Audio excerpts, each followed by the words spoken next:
Toylanıp maksadına yetmedi. Koşup giden koşuk umrümün desin. Berekeller. Toylanıp maksadına yetmedi. Koşup giden koşuk umrüm neredesin? Kadir göreceğim yakızının tutmadık. Kanat biten kuşum neredesin?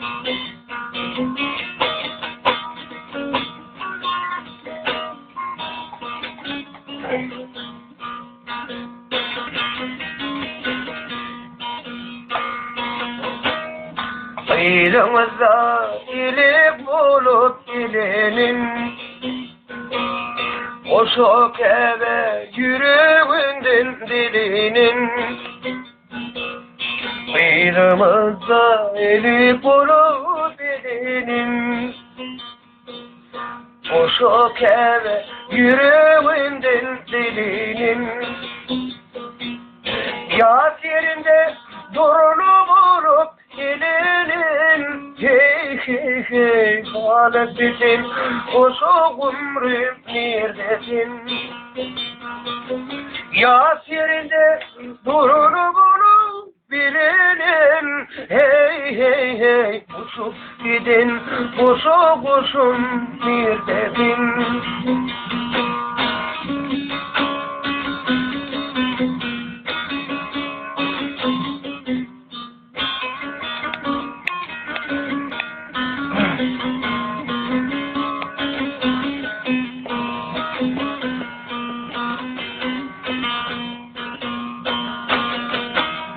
Kavuran atan yatır dişlerim kızı.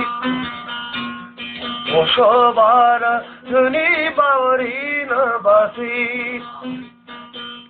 Kavuran atan yatır dişlerim kızı. Koşu bara dönü bağrına basır. Arzu kendi arman etmedi nesip, hey hey hey, kanat bitin koşuk umrüm neredesin? Yaz yerinde durunu vurup gelinin, hey hey hey, uçup gidin koşum neredesin? Kanat bitin koşuk kiptiri neredesin?